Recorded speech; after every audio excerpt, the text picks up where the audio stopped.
E aí, Guilherme, o que você gosta de fazer no fim de semana? Ah, Ângelo, eu gosto de gravar um podcast sem sair de casa. Coronavírus!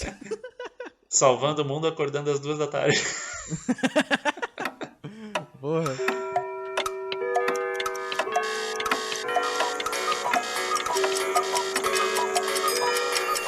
Uou! Eita! Acorda aí, maluco. Tá começando o Ucrania Cast, o podcast de seu tempo.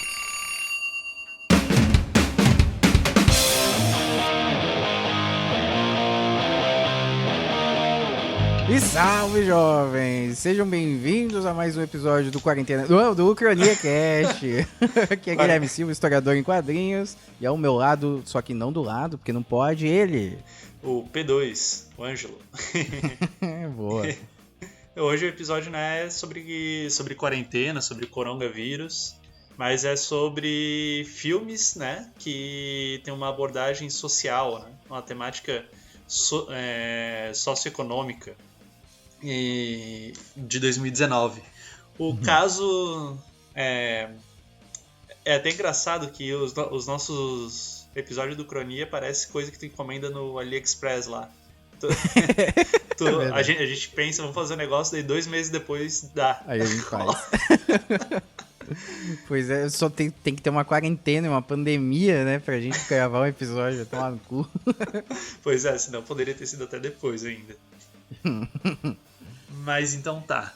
A ideia de hoje, dos filmes hoje, né, da ideia do episódio que a gente pensou, era que, assim, eu e o Guilherme conversando, né, a gente tinha observado que tem filmes com temática social, né, que falam de desigualdade social, que falam de classismo, que falam, enfim, de ódio de classe, que estavam ganhando muita repercussão, então, aí nos últimos anos, né, 2019, principalmente.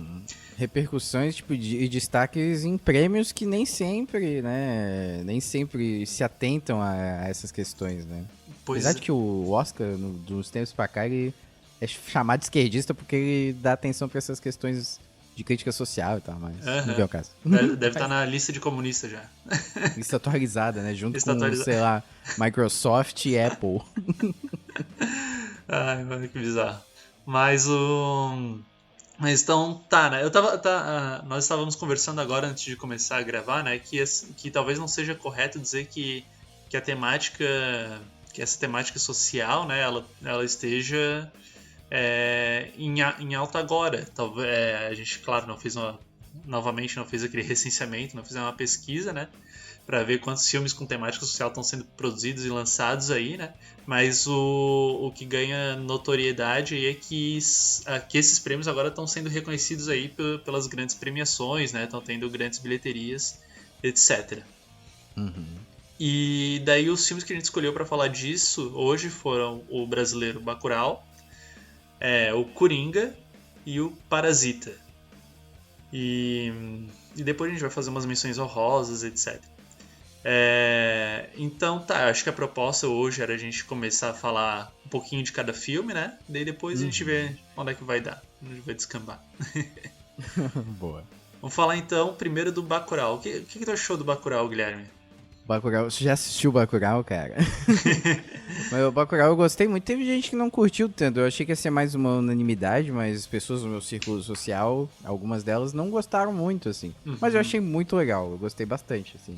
Toca em questões pertinentes aí, politicamente falando, né, nos últimos anos, né?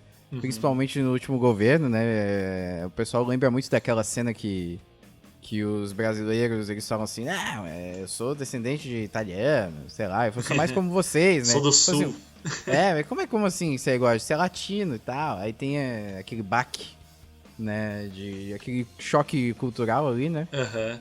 Mas assim, ele traz questões que são muito debatidas atualmente, a questão de classe social, principalmente, eu acho, né? Tipo, de diferenciação de casta, né? Castas sociais e tal.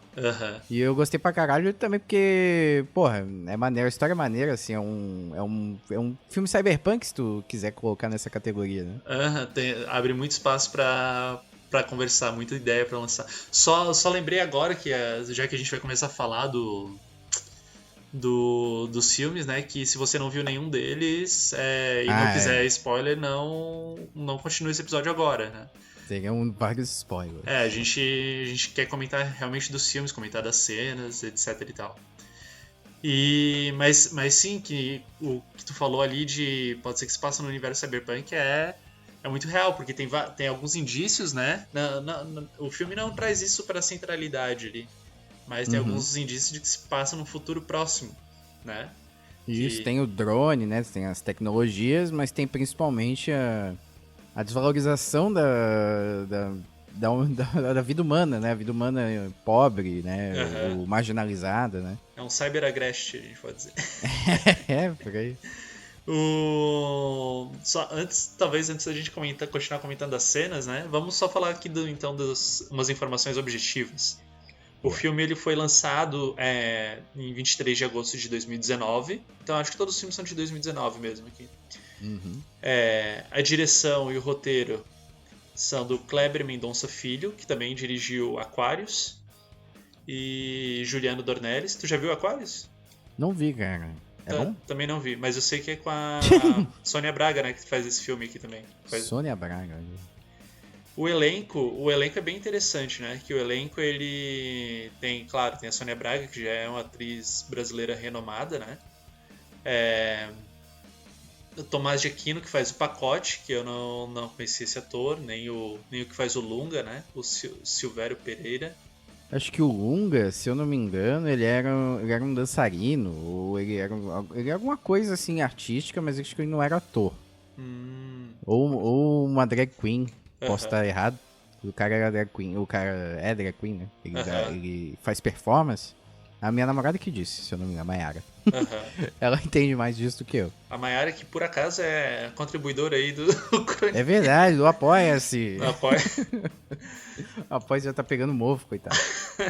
Mas pra gente fazer mensal, ó, fazer o podcast mensal, você sente falta do podcast, quer ouvir ele todo mês, ajude a chegar na meta de R$100 por mês. Essa é a meta pra ser mensal. Olha, mas vai. Com certeza é mensal. Se pá, até um pouco mais que mensal. É, isso aí. Pelo menos mensal, tá lá inclusive, né? Bota uma música de dramatização nessa fala, no pianinho. Não! A Bárbara Collen, que faz não sei, que faz a Teresa, né? Que é aquela... não é a protagonista, né? Aquela moça que chega ali na cidade, né? Vem de fora com jaleco e tal. E talvez um dos principais destaques, né? É o vilão, né? Se a gente pode chamar assim, o Udo Kier, que é um ator alemão que faz o personagem Michael. Quando aquele cara apareceu em cena, eu pensei, pô, eu já vi esse maluco, mas não sabia de onde era. Eu também já vi, eu também não me lembro agora. Vou até olhar aqui. Então, ele fez vários filmes do Lars von Trier. Ih, olha aí, já mostrou a piroca então em vários filmes. Ele fez vários filmes do Lars von Trier. E ele é conhecido também por outros aí, mas foi o que quando eu pesquisei ali sobre ele, foi o que eu vi mais... Nossa, ele fez muitos filmes. Notável. Então, assim, o cachê dele deve ter sido talvez mais alto aí do filme, né? O filme custou 8 milhões de reais. É bom frisar isso, 8 milhões de reais. E teve uma bilheteria... Se fosse milhões de dólares, a economia tava quebrada já. E aí ia todo o dinheiro do PIB. Né? E teve uma bilheteria daí de 3,2 milhões de dólares daí. Né? Daí o dólar hoje... Fica difícil até de mensurar isso, né? Apesar de não ter nenhum ano de diferença do filme. Mas se pagou. Se fosse com a cotação de hoje, ia dar o dobro do investimento. Ia dar o dobro. Mas não era a cotação de hoje, né? Eu fui ver o dólar, tá 5,18 hoje, credo. Absurdo. E enfim, os prêmios que o Bacurau levou, né? Ele ganhou o prêmio de júri no Festival de Cannes, categoria prêmio de júri, né? Na Palma de Ouro ele foi indicado. No Festival de Sydney ele foi indicado a melhor filme, também não ganhou. Festival de Munique ele ganhou de melhor filme. E Festival de Lima ele ganhou de melhor filme e melhor direção. Pega. Isso que a gente tem estreado aqui. E o filme, acho que o principal destaque, né? O fato dele estar aqui é que teve bastante repercussão aqui no Brasil. Né?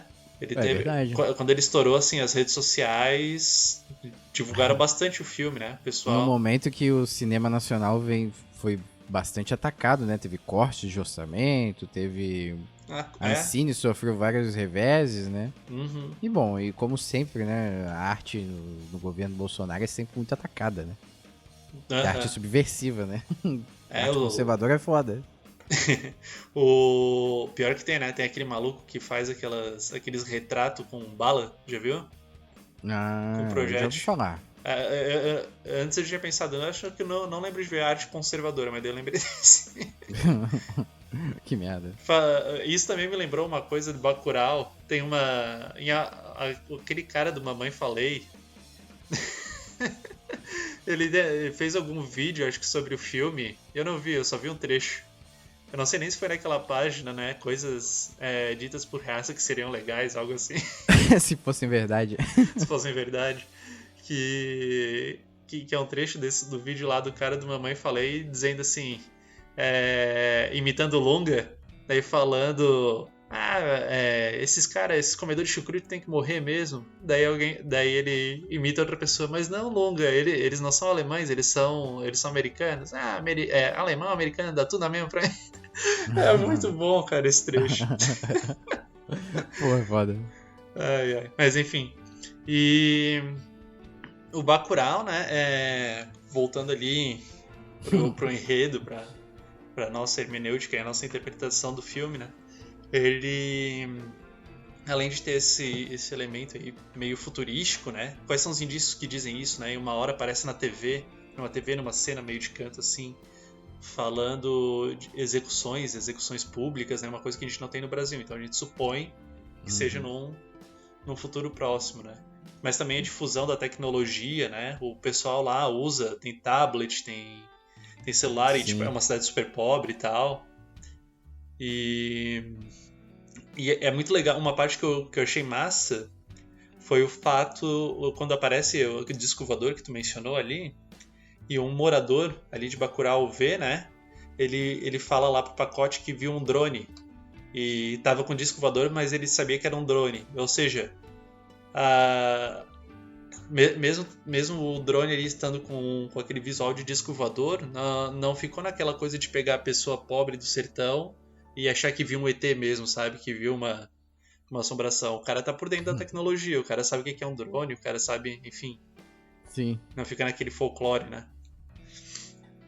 E o que mais? O que mais que chamou a atenção? Tá lembrando aí do filme agora? Eu acho que em resumo, né, porque a gente vai falar de bastante coisa, em resumo é isso, né? Mas o legal é justamente esse conflito de classes que aparece bem evidentemente, né? Uhum. Tipo, da vida sendo comercializada como caça, né, para algumas castas da população. Uhum. Né? E tem um pouco também sobre a questão de países subdesenvolvidos, países desenvolvidos, né? Primeiro mundo, terceiro mundo, né? Porque os americanos ali basicamente são a representação do imperialismo, né? Ou de economias predatórias, né? Uhum. Sobre os não desenvolvidos, né? Que é o povo do sertão, que é representado de uma maneira até mais alegórica, né? Em termos de resistência, né? O povo nordestino tem essa carga histórica, né? Uhum. Não também colocando o povo nordestino numa coisa só, né? Os vários estados do Nordeste, cada um tem particularidades. Uhum. Mas esse imaginário que se tem sobre o Nordeste, ele foi bastante útil, né? Na hora de sobrepor esses antagonistas, né? Imperialismo ou classe alta, né? Uhum. Versus marginalizados, né? É um filme que tem bastante camada. É bem observado esse negócio aí, essa dimensão do internacional, né? Os personagens ali, os americanos que aparecem, eles estão... E essa é a moral aí do filme, né? A premissa, né? Os caras estão fazendo um turismo... Um safari, né? Um safari, fazendo um safari. Um safari com caça ali dentro do Brasil, só que a caça são pessoas mesmo, são humanos. Uhum. E tem uma cena que deixa isso bem evidente, né? Quando o casal de brasileiros lá acho que é do Rio de Janeiro, eles matam alguém que tava de moto perto, que eles acham que o cara ia voltar pra vila e avisar da presença deles, né? os caras não ficam mais putos porque eles roubaram a pontuação de uma das pessoas que tava caçando, sabe? Aham. E aí eles vão lá, eles são mortos, né? Nada, eu ia me preocupar com spoiler, né? Mas já falou. Eles são mortos e aí as pessoas ficam assim, o ponto foi meu, o ponto foi meu. Ninguém se importa se eles morreram ou não. O negócio é contabilizar os pontos, né? De quem matou mais no final da parada. Tem uma desumanização ali, não são mais. Não são simplesmente pessoas, né? Agora são os pontos ali. Sim, e acho que cabe mencionar também, né? Porque assim, na internet as coisas passam absurdamente rápidas, né? Então acho que já ninguém mais lembra das eleições, né? De 2 anos atrás. Aham. E que teve um grande debate sobre qual região do Brasil sabia votar e qual não sabia, né? E aí, por conta disso, rolou uma grande xenofobia em relação ao Nordeste, principalmente vindo de estados do Sul, né? Eu reitero aqui, né? No Sul só tem nazista, no Sul é uma merda. Mas morou no Sul é nazista. Mas o que acontece? Aí, assim, rolou uma grande xenofobia em relação a isso, né? Porque o PT, que é a oposição dita de esquerda, né? Ganhou muitos votos vindo da região Nordeste, né? Tipo, houve uma grande oposição ao Sudeste e Sul em relação aos votos. E aí, né, se criou se reacendeu, né? Porque esse debate vem desde sempre, né? De que o Nordeste é carregado pelo país, que o Sul carrega o Sul carrega o país nas costas, blá blá blá, essa palhaçada de sempre, né? E aí o filme, acho que ele foi bem pertinente no sentido, eu acho que foi bem proposital, de trazer justamente esse imaginário do Nordeste, mas também trazer os nordestinos, né, os personagens que representam o Nordeste ali no filme, como opositores, como resistentes, né, são uma resistência armada, né, e de certa forma ideológica. E eles são os mocinhos do filme, assim, né? Acho que não precisa ser muito inteligente. Se você não entendeu, assim, parabéns, você é burro. Mas, assim, você não precisa ser muito inteligente pra perceber que os resistentes são os mocinhos do filme. Sim. Né? E os vilões são os estrangeiros ali, né? Que estão fazendo acontecendo. Eu acho que é pertinente nesse sentido. Né? Ele também tem outras camadas aí. Questão racial, né? Também que... Tem não é bem a matriarca ali da cidade, né? Mas tem uma senhora negra que falece, né? Que é o que reúne a primeira cidade no velório dela e tal. Tem o personagem Lunga, né? Que o Lunga tá se maquiando ali na primeira cena que aparece e todo mundo reverencia ele, né? Alguns referenciam, outros condenam, né? Mas pelo fato ali dele ser um bandido, né? Enfim. Então, enfim, não é um filme simples, né? Tem muitas camadas, muita coisa, muita questão para debate. E é um filme aí que também reacendeu aí o cinema brasileiro, né? O reconhecimento. And the Oscar goes to... Tô nem aí.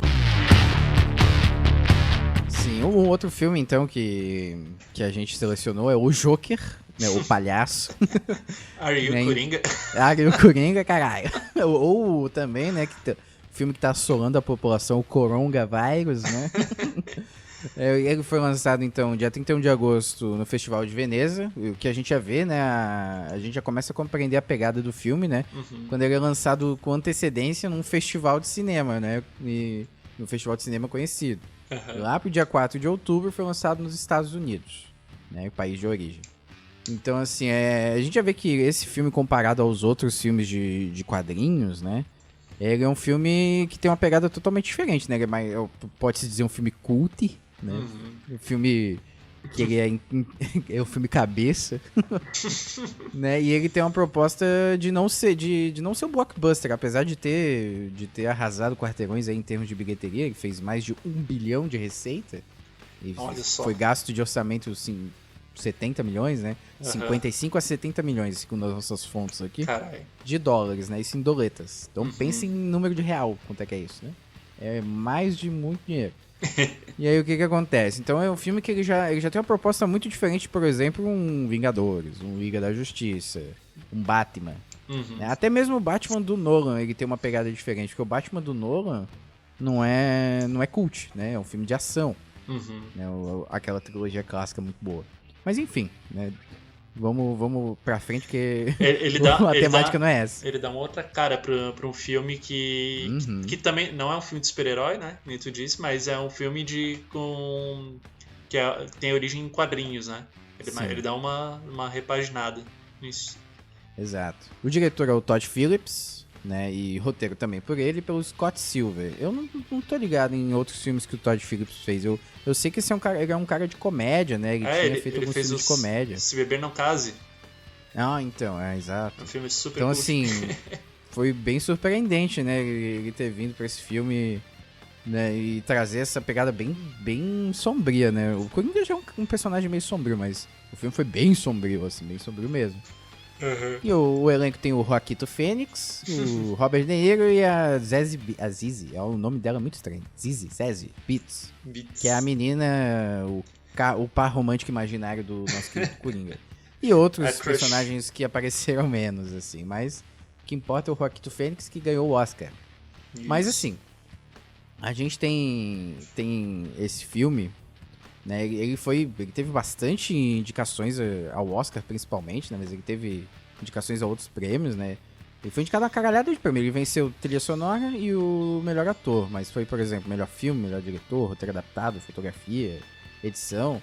E é um mérito bem grande, né? Porque geralmente filmes baseados em quadrinhos não são lá muito bem recebidos no Oscar. Só que esse filme ele tem outros dois Coringas, com perdão do trocadilho. Ele tem. Ele é um. Primeiro que ele tem um ator principal que fez uma modificação física considerável, assim, pra participar do filme, né? Uhum. E o Oscar geralmente gosta desse tipo de coisa nos atores. Ele tem um ator principal que fala que tem uma doença mental, né? Uma doença psicológica exagerada, né? Tipo, acentuada. Então o Oscar também gosta desse tipo de premiação, né? Premiar ator que tá atuando com esse tipo de personagem. O Oscar gosta de ver os humilhados. Não. E tem também a questão da crítica social, que ultimamente tem sido destaque, né, para algumas premiações como o Oscar. Né? Então, assim, não vou dizer que os caras já fizeram o filme pensando no Oscar. Provavelmente já. Mas, assim, o filme, apesar de ser baseado em quadrinhos, ele tem muitas características meio de Oscar, assim, sabe? Meio filme acadêmico, filme autoral. Né? Não tirando mérito, né? Mas a gente percebe algumas coisas. Tipo Parasita. O Parasita também tem algumas características de filme que a gente vai mencionar depois, né? Tem umas características similares, assim, que tu já sabe que vão ser bem recebidas no Oscar, né? Mas, né, o que o filme fala sobre desigualdade social, que é o que vai ser o fio condutor aqui do nosso assunto. O filme, ele faz, primeiramente, o Coringa, ele tenta conseguir os remédios dele, né, pra doença mental, que ele tem esquizofrenia, eu acho, né, mas ele tá... Ele tem uma mistura, né, de várias doenças, assim, tem um monte.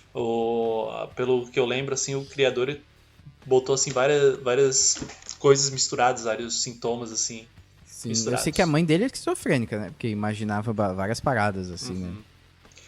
E ele, além dele ser doente, né, doente, pobre e tal, ele depende muito de programas sociais, assim, né, Exato. Ele recebe os remédios, né, ele recebe os remédios do governo, pelo visto ali até então. Ele tem um trabalho precário em que ele é humilhado, né, ele é até abusado, tem uma cena de sugestão que o colega de trabalho dele, aquele que entrega a arma pra ele, né? Parece que abusa dele, assim. Então, assim... E naquele contexto de Gotham, né? Aquela Gotham suja, aquela Gotham violenta e tal.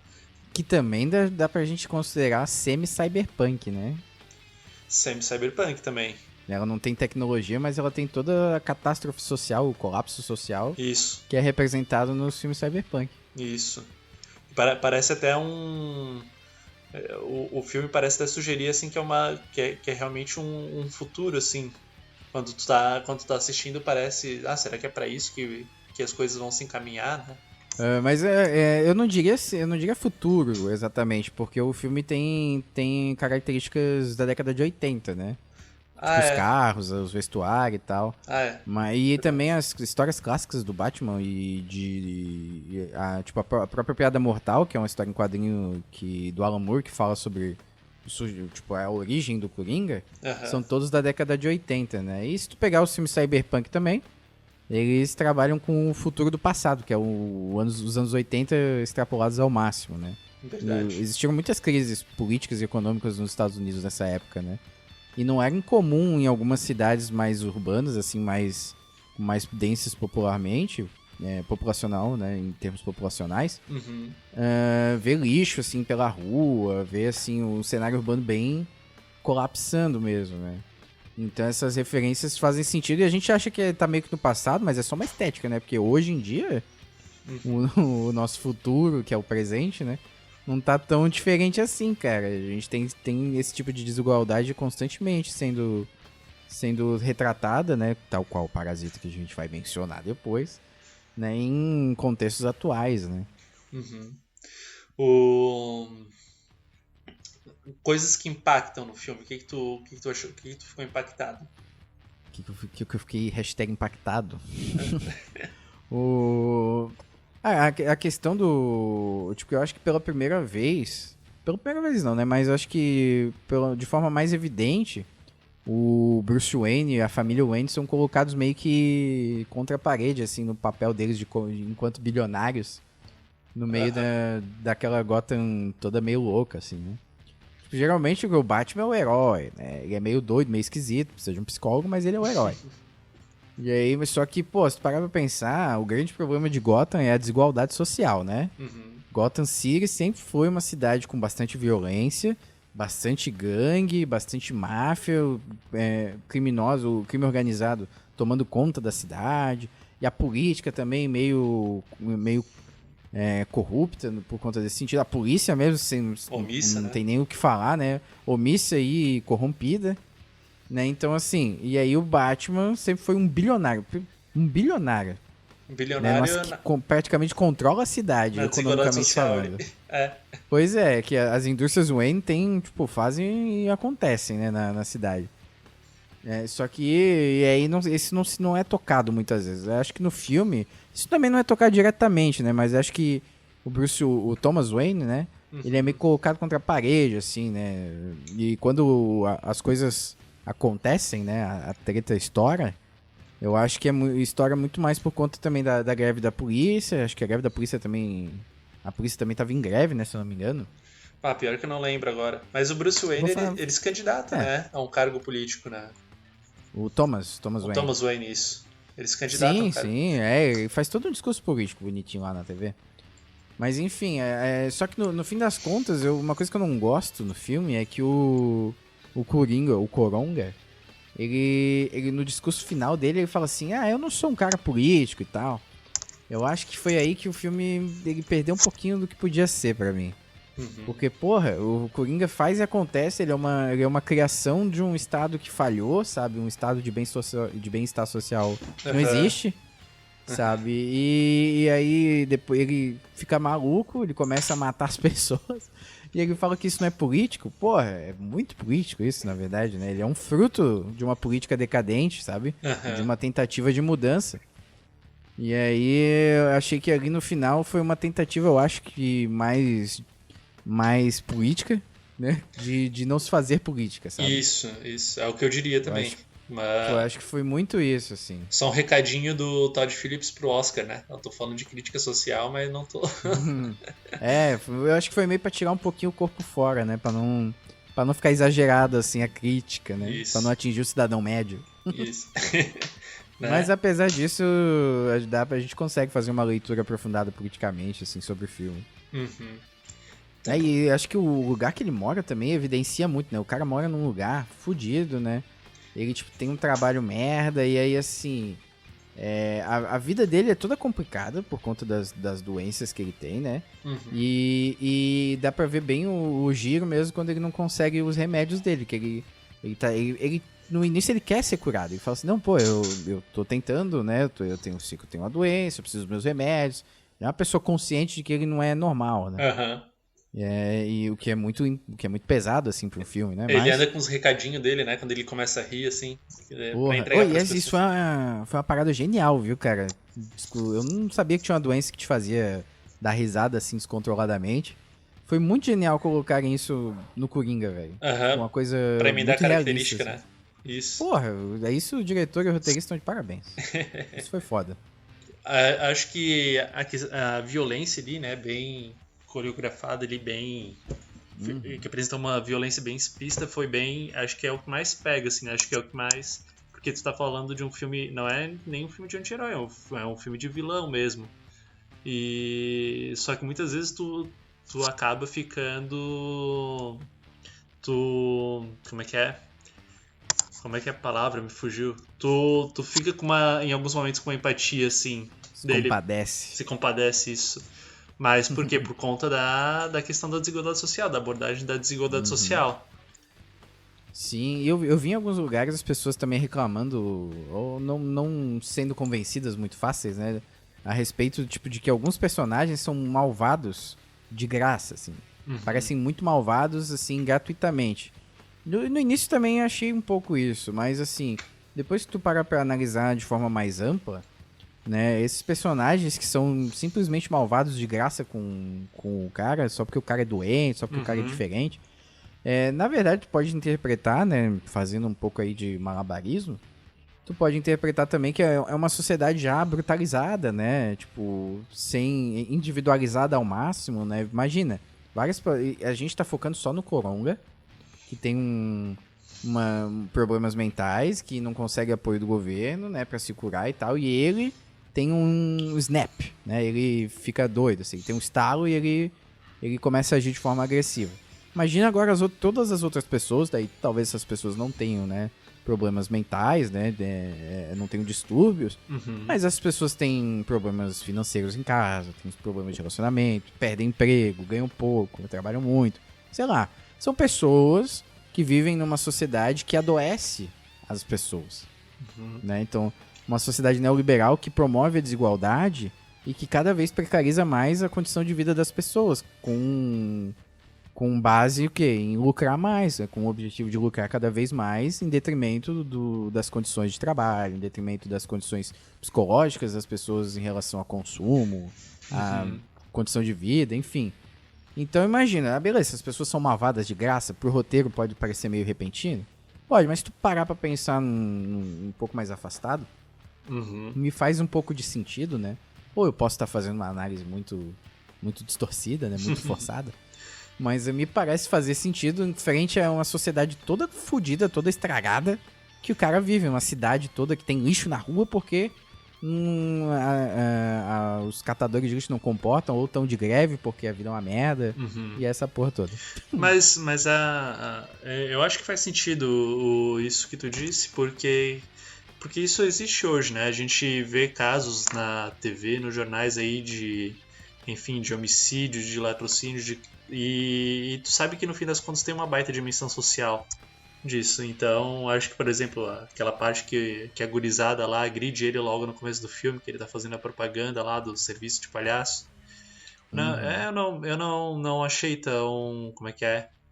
Tão... Uma violência foi uma violência de graça, claro, mas não achei tão... que destoou tanto ali do filme. Sim. A gente acha que é tudo ficção, mas, cara, a gente vê hoje gente falando que algumas pessoas vão morrer por causa da economia e tá tudo bem. Então, assim, a crueldade a gente tem hoje, cara, na atualidade. Não precisa ir no filme pra ver a crueldade, Sim. né, cara? Tem uma hora que, quando ele mata a primeira pessoa lá no metrô, que tem uns caras, assim, engravatados agredindo ele já tá meio bêbado também. Aquilo me lembrou muito... Não sei se tu já viu o Psicopata Americano, com o Christian Bale, que faz o Batman daí do Nolan. Olha aí, tá tudo conectado, caralho. Acho que ele tava fazendo o Bruce Wayne também naquele filme, o Psicopata Americano. Porque que ele mata... Que ele também é um executivo, né? É um cara da alta sociedade, egocêntrico, narcisista e que mata gente pobre também, sabe? Que esfaqueia um sem teto, enfim. Faz umas doideiras. Então também tem essa playboyzada aí que gosta de uma violência de graça. Enfim, o Joaquin Phoenix ficou, não sei se ele ficou meio doidão aí por causa do filme, né? Porque ele já é meio doidão, né? Parece meio doidão já. Mas é que isso também é um pouco de marketing. até durante as entrevistas dele, eu não sei se ele é estranho daquele jeito mesmo. O jeito que ele fala é meio estranho, não sei. Mas é um pouco. É que tem uma escola de artistas, de atores, que. Tem um nome lá que eu não sei. Mas tem uma escola lá que a vibe deles pra entrar no papel, eles não fingir, mas eles praticamente atuar 24 horas por dia como se fosse aquele personagem, a ponto de ficar meio doidão das ideias e se confundir com o personagem. O Christian Bale, se eu não me engano, é desses aí, que ele fica maluquete, ele faz aquelas transformação sinistra de corporal, sabe? Aham. E ele fica meio loucão também no set, que, sabe? Tipo, ele fica xingando as pessoas, fica puto da cara. O Christian Bale é bem doidão. Mas assim, eles fazem essas paradas assim pra, tipo, mergulhar no personagem o quanto for possível. E aí, talvez, não sei, né? Talvez o Joaquim Fênix é dessa vibe aí. Aí ele faz as doideiras dele, assim. Pode crer. Ou só é marketing igual o Jared Leto lá, que mandou rato pros amigos do. Essa do Jared set. Leto eu ouvi falar que era. É muito tosco, né? Vai tomar no. Mas o. Mas o Joaquin Phoenix é porque ele também fez uns discursos, né? Não bem polêmicos, né? Mas uns discursos mais engajados, politizados, em favor também do veganismo. Favor. É verdade. Tanto Acho que viralizou a fotinho lá dele com quem que era? Comendo hambúrguer vegano depois do Oscar. Com a Rooney Mara, acho que era. Acho que era, sei lá. E aliás, os dois, a gente já fez um filme em que esses dois, a Rooney Mara e o Joaquin Phoenix trabalham. A gente já fez um episódio aqui no Cronia que é o do Her, o episódio sobre o Her. É verdade. Assisti lá, bem legal. And the Oscar goes to... Tô nem aí.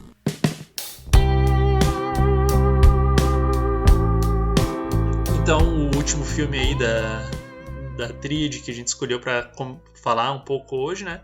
Foi o Parasita, que teve sua data de lançamento dia 7 de novembro de 2019, né? Lembrando que a data de lançamento ali do Coringa foi em... Deixa eu ver...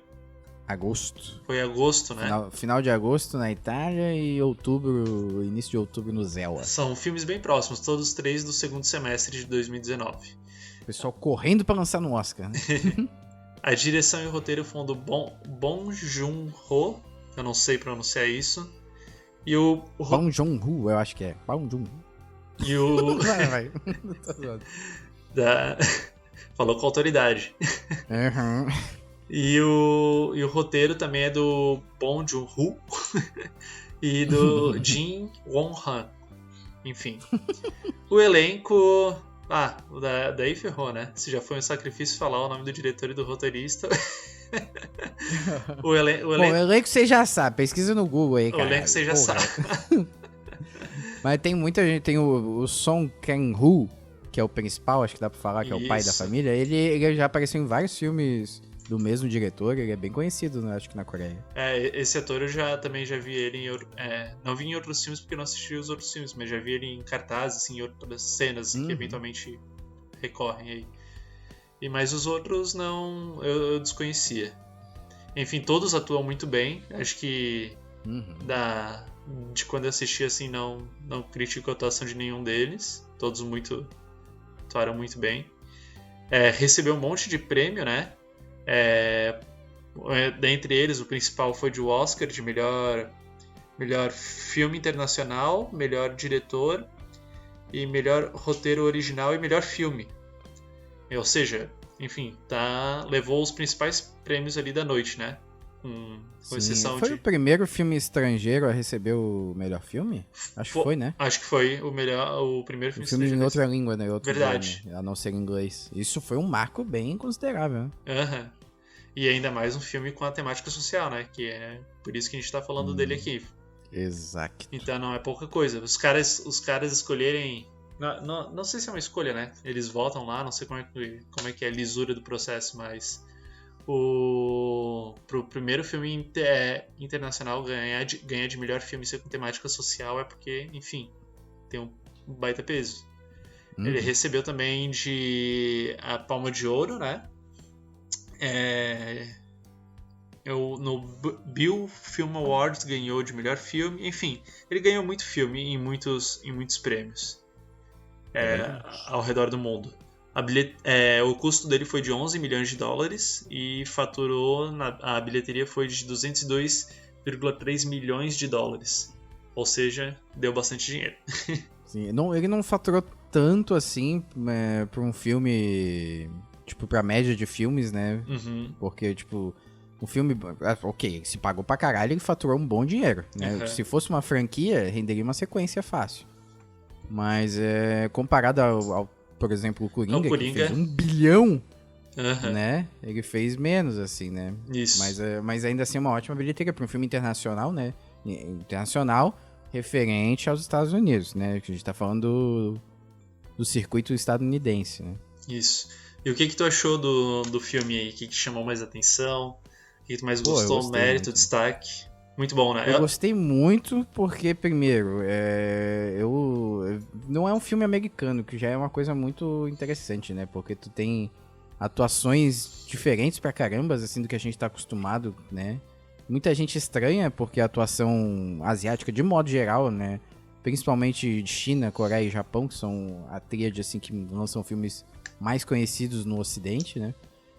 Os filmes as atuações são muito diferentes por conta da questão cultural mesmo, né? A forma de se expressar de algumas populações do Extremo Oriente não são a mesma de, por exemplo, um filme brasileiro. No filme brasileiro, pô, tu vê a atuação de filme brasileiro, pega o Bacurau, que a gente falou agora.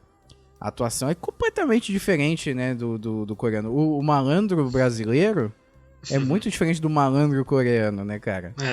Então é um impacto diferente. Eu acho que é uma coisa boa pra ampliar a nossa noção de expressão mesmo, né? E fugindo um pouco da questão social.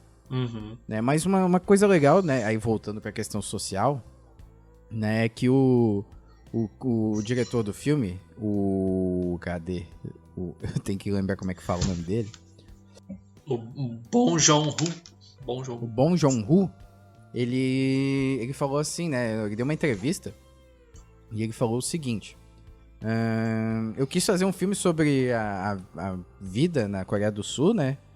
Sobre como é a política na Coreia do Sul, né? A cultura sul-coreana. Mas aí no final eu me dei conta de que todos nós vivemos num planeta chamado capitalismo. Isso, num país no mesmo país chamado capitalismo. E aí, pô, essa frase, ela resume bem, né? Por que esse filme criou tanta identificação no globo, né? No planeta inteiro, né? E por que ele se destacou tanto em relação, sei lá, a outros filmes internacionais que também estavam aí no circuito, né? Que ele pega uma questão econômico-cultural, né? Social. De classe. E muitos países se passam de classe, né? De desigualdade social, que é parecido em muitos países, né? Não é mais uma questão, sei lá, religiosa, que pode mudar um pouco de país para país. Não é uma questão de prática cultural que pode variar, uma questão linguística, sei lá. Não, é uma questão econômica, e a gente hoje vive numa coisinha chamada capitalismo global, né? E aí isso repete-se, obviamente, com padrões levemente diferenciados, né? Em vários locais, né? A gente aqui, vivendo em Florianópolis, Santa Catarina, terra dos nazistas. O que acontece? A gente se identifica de certa maneira, a gente consegue enxergar na família coreana ali do filme, né, outras famílias aqui no Brasil que se desdobram para conseguir uma renda mensal, um salário, um dinheiro para sobreviver. A gente consegue enxergar, o carioca consegue enxergar, o estadunidense consegue enxergar. Então esse é o grande mérito do filme, né? Sim, pô, muito, muito legal essa tua observação aí. Chorei aqui, caralho. E outro mérito, assim, é que nem tu falou, já repetindo um pouco, né, é de o fato do filme ter feito tanto sucesso é de poder estender isso a tantas outras pessoas, né? Isso destacou também na fala do diretor nas premiações, né? Não lembro se foi no Oscar ou no Globo de Ouro, que ele disse que se os americanos resolvessem superar ali o medo da legenda, né, e assistir filmes estrangeiros, eles iam encontrar coisas maravilhosas. Ah, sim. Ele falou nas duas premiações. Então, foi E esse também é um ponto de destaque, né? Principalmente pros norte-americanos, mas também aqui pro Brasil, né? Porque o Brasil consome muito cinema estadunidense, mas os americanos é essencialmente isso. Eles até estranham, né? Quando eles falam filme de letrinhas, sabe aqueles filmes que tem letrinhas? Filme de letrinha é foda. E é um filme que, ao contrário ali do Bacurau, eu vejo que também tem a questão étnica, principalmente, né? Para além da questão de classe e de gênero e de religião, o Bacurau ele se divide nessas frentes. O Parasita ele tá bem na questão de classe, né? A questão de etnia não aparece tanto no enredo do filme, de gênero também não. O foco ali é classe. Tem a família Park e a família Song, né? Se não me engano. A família Park dos ricos e a família Song dos pobres ali, que estão sempre vivendo de bico, que tem uma renda incerta, etc. Exato. E daí, como é que é a interação que se dá entre essas duas famílias? É quando os membros da família Song, né? Eles vão trabalhar, então, na casa da família Park. Daí um parente vai carregando o outro, né? Vai adicionando o outro como funcionário. E isso foi muito legal, né? Esse negócio, esses mecanismos de como a família vai se ajudando para conseguir aumentar a renda, etc. E tal. Uma das cenas mais legais é quando os Park vão para o acampamento lá do filho, e daí toda a família pobre vai ter um dia lá na casa dos Park, e daí eles bebem um monte, vão desfrutar, ficam lá naquela sala todos juntos. Então, assim, tem muitas cenas bem marcantes assim nesse filme, cenas que tu vê assim que tu para, pô, isso daí é uma crítica que ele tá fazendo. Sim, sim. E, tipo, a gente pode pensar assim, poxa, será que ele quis mesmo fazer essas críticas? Tem alguns recursos de direção que ele usa, que é justamente para separar as duas famílias, né? Ele brinca com o recurso visual, ele bota geralmente uma fresta, né? Em vários takes, né? Separando, por exemplo, a família rica da família pobre. Como se tivesse algo que dividisse as duas, né? Bom, e as entrevistas dele também são bem evidentes do diretor, né? Que fala sobre isso. Ele faz questão, né, de explicar. Tem também a questão isso é claro, tá tudo dentro da semiótica do filme. Mas o fato da família Song então, morar numa casa que é tipo um meio porão, né, isso é uma realidade na Coreia do Sul, enquanto a casa dos Park tá no alto, né, é sempre muito ampla, enquanto a casa dos Songs é bem compacta.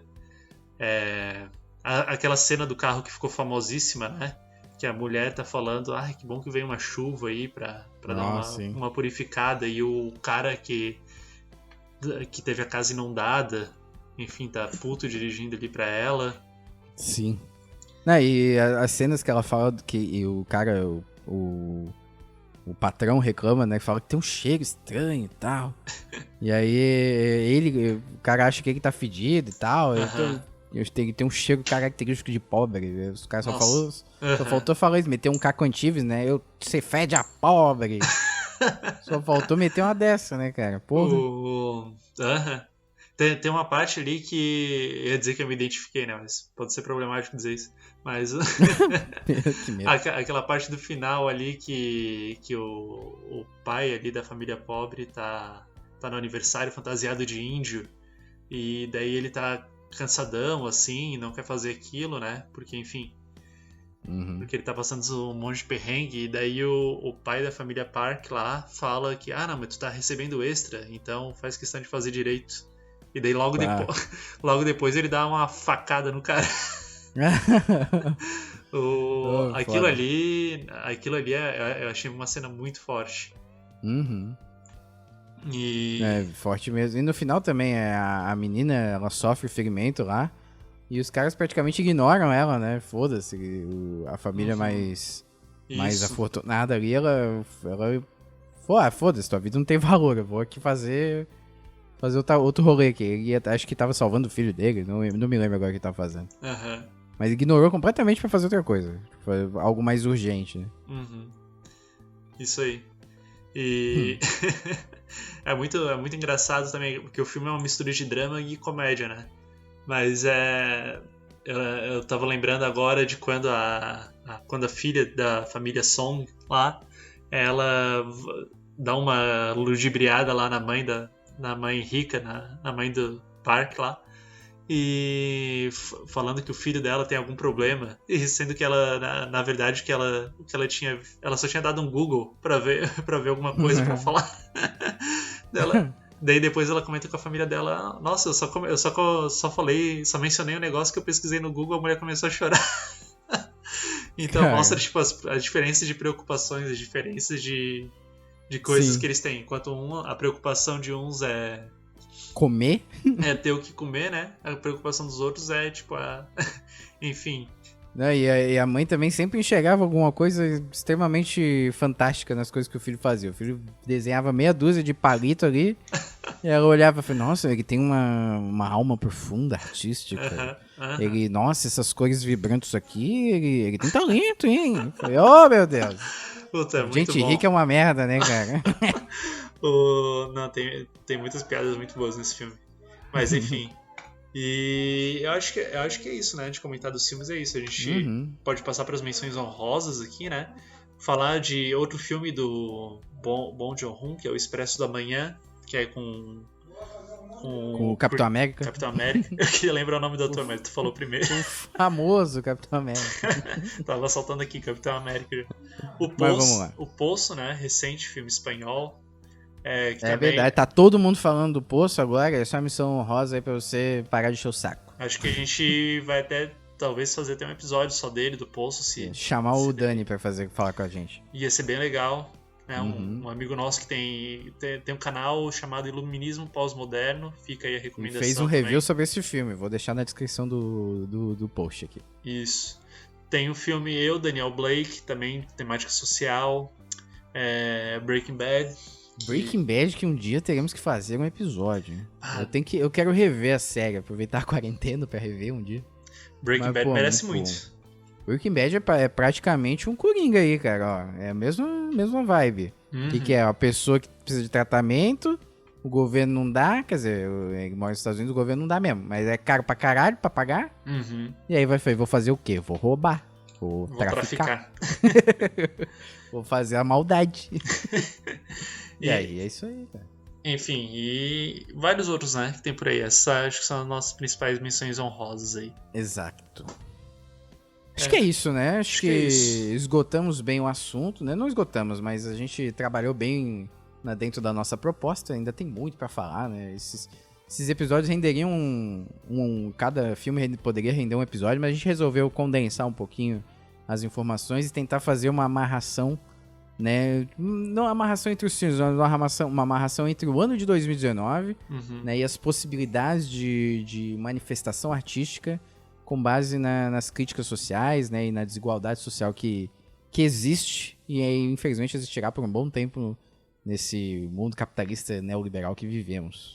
E se você gostou do episódio, comenta aí, se você for da área da história, né, ou de outra área das ciências humanas, né, por que você acha por que teve essa confluência aí de filmes com temática social fazendo sucesso, né, em 2019? Qual aí a sua teoria, sua opinião, enfim, comenta aí nas nossas redes sociais, conversa com a gente. A gente, ao contrário de outros youtubers de sucesso aí, de outros casters de sucesso, a gente tem bastante tempo pra responder vocês. A gente só tem um comentário por programa e olha lá. Então dá pra responder todos os comentários, olha só. E como é que o pessoal consegue encontrar a gente aí também, Guilherme, nas redes sociais? Temos então o ucraniacast.com.br, tudo que você precisar está no nosso site. Tem as redes sociais, Instagram, Ucraniacast, Facebook, Ucraniacast. Tem o Twitter, o UcraniaCast, e tem também o YouTube. Caso você fale assim, eu não sou muito de ouvir podcast, eu não sei baixar o aplicativo para ouvir podcast, sou tanso. Tá, você é tanso? Tudo bem, a gente gosta que os tansos ouçam também. Vai no YouTube e procura Ucrania. Né? No YouTube o nome tá Ucrania porque, quem sabe no futuro, a gente trabalha com vídeos também, né? Então, o canal é Ucrania e você pode dar uma olhadinha lá que todos os episódios do podcast são postados no YouTube também. Mas, se você já é um iniciado no mundo dos podcasts, procure e baixe qualquer aplicativo de podcast. Tem o Podcast Addict, tem o Castbox, tem o Spotify, tem a Apple Store, lá também tem o podcast que já é nativo do iTunes, dos carai tudo. Você pode baixar qualquer aplicativo de podcast e procurar o CroniaCast que você vai encontrar. Show de bola. Tem o Apoia-se, fala do Apoia-se, Ângelo, pelo amor de Deus. Pois é, o Apoia-se. O Apoia-se é a nossa plataforma aí de financiamento coletivo, né? Que a ideia era... O bom seria se o Cronia, né? Fosse autossustentável, enfim, a gente só tem essa irregularidade de postagens aí, de produção, porque também é muito difícil conciliar isso com as nossas atividades remuneradas, né? Então, fica aí, procure a gente aí no Apoia-se, vai estar no episódio o link, e faça uma contribuição aí se você gostou do episódio, se você gostou de episódios anteriores, se você quer continuar ouvindo a gente, né? Se não quer também, daí não coloca, né? É um bom jeito de acabar. mas a gente vai falar mesmo assim, enfim. Exato. Ó, eu queria só me corrigir, que eu falei que é R$100 a meta inicial. É 250, na verdade, eu errei. É porque tem uma taxa que o Apoia-se fica, né? Por conta do serviço que ele propõe, né? De financiamento coletivo. Então, com mais ou menos, se a gente atingir essa primeira meta, a gente promete uma periodicidade de pelo menos mensal. Ou seja, pelo menos terá um podcast por mês. Até lá, se não bater a meta, a gente fica com as postagens quando a gente conseguir ter tempo, né? E conseguir se organizar pra fazer a gravação. Isso aí. Certo? Pô, 250 tá fácil, né? 250. Tá fácil. Cada um pode doar a partir de R$1, maluco. R$1. O que tu compra com R$1 hoje em dia? Não compra nem uma máscara de respiração aí. Isso aí. Então tá. Valeu, falou. Falou! Nóis. Se cuidem, não saiam de casa aí. Fiquem em casa e ouçam o CroniaCast. Isso aí. Falou.